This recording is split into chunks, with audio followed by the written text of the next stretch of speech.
If I get into a situation with somebody on a physical level, I could probably kill them.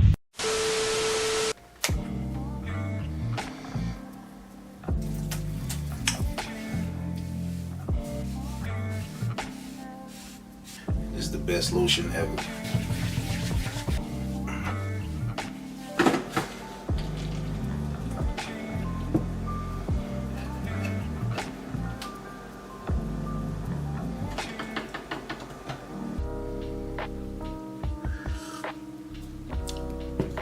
That's hot. You know, there's an old saying, a smart man learns from his own mistakes, but a wise man learns from the mistakes of the people around him. And you definitely get wiser the older you get. Whether you choose to use that wisdom is completely up to you. You got a lot of wise people that still do stupid every day, but they know what not to do, they just choose not to. I try to be the person on the opposite end of that spectrum. I try to use the knowledge and wisdom that I have to better me and the people around me and anybody who may need it at the time. It's raining and thundering outside, so if you hear anything, that's what it is. Let me backtrack. What's good, YouTube? Jabal back with Abdul Aesthetics, and today is a very special day because today we're going to talk about the 3 things I wish I knew when I was 18. Now, this can be applied to any 18-year-old who may be going to college, any 18-year-old who may be getting out of high school. I know things are crazy right now with what's going on, and people are, you know, in a weird space, so not everybody can really deal with what's going on. These are things that I truly believe can be applied to anybody, man, woman, or whoever, at a young age. When you're in your late teens, early 20s, there's a sense of invincibility within you. You think that you can do anything and everything with no repercussions. And it tends to fade very fast as you get older. But I'm here to tell you that you're not invincible, obviously. Anything can happen at any time for any reason. And when you get to that age, you start to internalize and you start to think about all the mistakes you may have made, all the opportunities you may have missed, and all the things you wish you would have done different, right? And that's just what this video is about. This video is all about the 3 things that I wish I would have done different, 3 things I wished I knew, 3 things that I wished I would have changed or thought about a little bit more before I went into it. I've been in a lot of situations to where if I had made a certain change or a certain shift, I wouldn't have been in that situation. Most of them didn't go to where I wanted them to go or wanted them to go, but it's solely because I made the decision to do that thing. This year, I'll be 28. I'll literally be 30 in 2.5 years. Not even 2.5 years, 2.25 years or something like that. The first thing I wish I knew when I was 18 is hang around people who fan your fire. What I mean by that is you have to associate with people who have the same goals. You have to associate with people who have the same likeness or are into the same things as you. Like, for example, my entire adult life in my 20s, I was really the only one of my friends that was serious about fitness, right? I've had plenty of friends. None of them were as serious about fitness as I am. You know, they would come to the gym every once in a while, you know, get in a quick workout, hey, ha ha, he, all that, it's all good. But when you get to the next level, I'm talking about waking up at 5 in the morning, going to do an hour of cardio, doing abs, doing calves, going to do whatever job that I may have had at the time for 8 to whatever hours, then coming back to the gym and working out twice. That's just a lot to demand from somebody, especially if that's not what you really want to do. So there was always that disconnect between me and the people around me. If you're going to associate with people who are basically into what you're into, when you don't associate with those type of people, you tend to take on the characteristics of the people that you're around. So for example, all of my friends like to drink. I'm not going to say I don't like to drink, but I know that drinking alcohol is counterproductive to my fitness goals. So there's always that disconnect and that static. You sometimes have to remove yourself from that situation before it gets you into a situation that you don't want to be in. Just think about it, take the time, find people who do what you do, and you'll potentially be unstoppable in what you want to do, because whenever you don't feel as though you're on the right track, you have people who are trying to do the same thing that can help you out along the way. The second thing, think before you act. You may have heard this 1,000 times. Think before you act. Ooh, that's hot. I don't argue at all in my adult life. I don't argue with men. I don't argue with women. I don't argue with coworkers. I don't argue with managers. I don't argue with people who have a problem with me, and I definitely don't argue with children. When I was 18, however, I would go back and forth with everybody and anybody if I felt the slightest disrespect.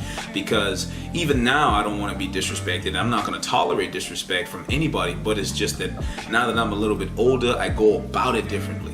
I think about the next step, like what happens after I do what I really want to do. And what you really want to do is your initial reaction to a disrespectful situation.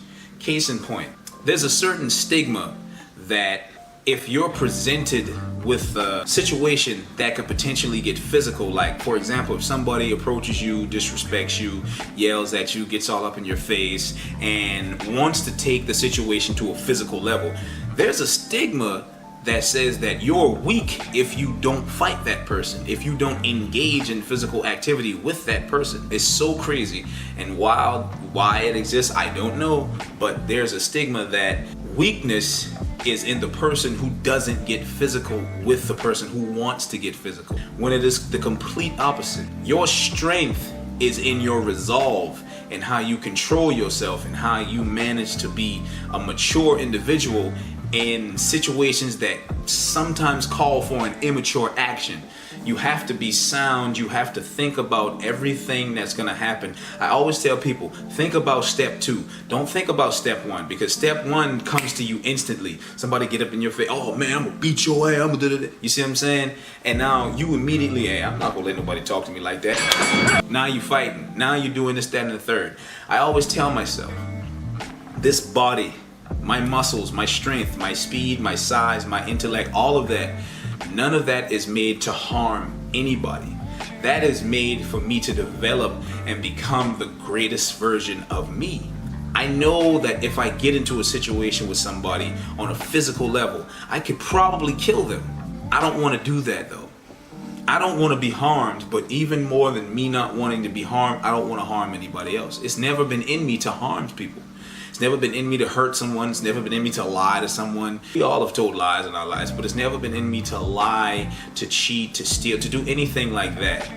When you think before you act, you basically condition yourself to reach a certain level that people on your age range won't reach for another 10, 20 years or so. And that puts you in position to be the greatest version of yourself. It puts you in position to meet new people, to take advantage of new opportunities, and all of these things. All of that comes down to a second thought.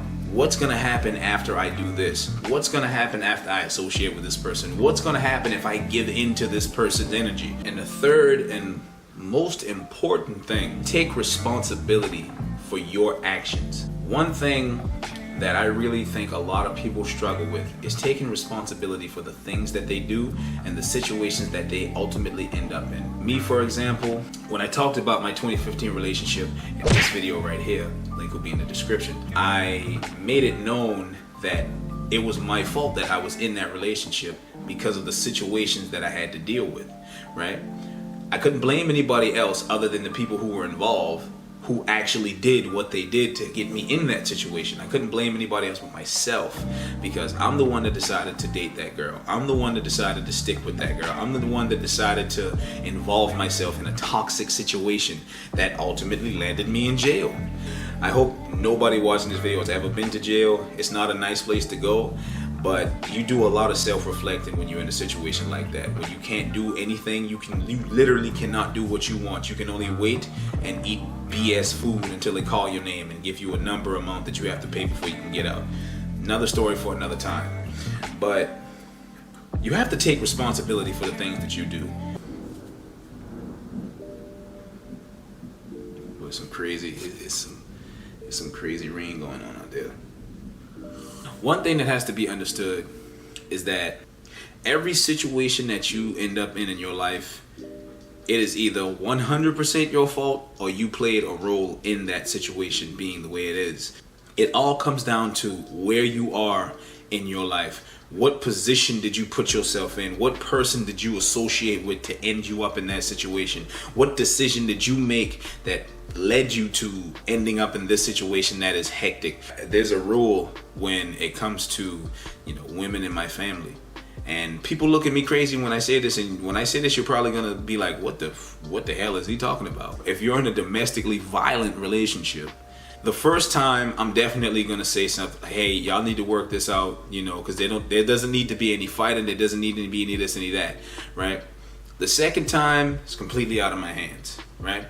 I can't control what other people do, and I can't allow myself to be a part of anybody else's foolishness, because if I get involved too much, I'm putting myself in danger. I don't know what I'm gonna do. I don't know what this person's gonna do. I can't continue to put myself in danger over the mistakes and over the decisions that some other adult is making, regardless of if we're family or not. That is your life. You have to figure that out. You have to take responsibility for yourself and the things that you do. Because when you involve other people into your foolishness, you're putting lives at risk. It may not seem like it, but you are putting lives at risk. There's so many unknowns in situations like that. Responsibility, it eludes a lot of people. Young adults, young men, young women, you feel as though the world owes you everything.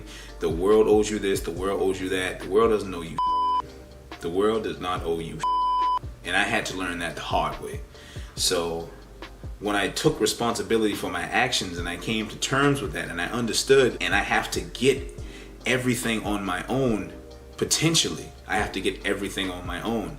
I have to take responsibility for the position that I am in my life. And if I don't like it, I need to take responsibility and change that. It's all about responsibility. The word of the day is responsibility. And I wish that I took those things and applied them to my life, because I truly believe if I did the way that I wanted to, or the way that I think I should have now, I would be in a much better place. But that's not to say that I can't fix it, because I know I am. I'm currently working on fixing it. And you can too, if you feel the same way. With that being said, man, like, share, comment, subscribe. Until next time, deuce. This tea is still very hot.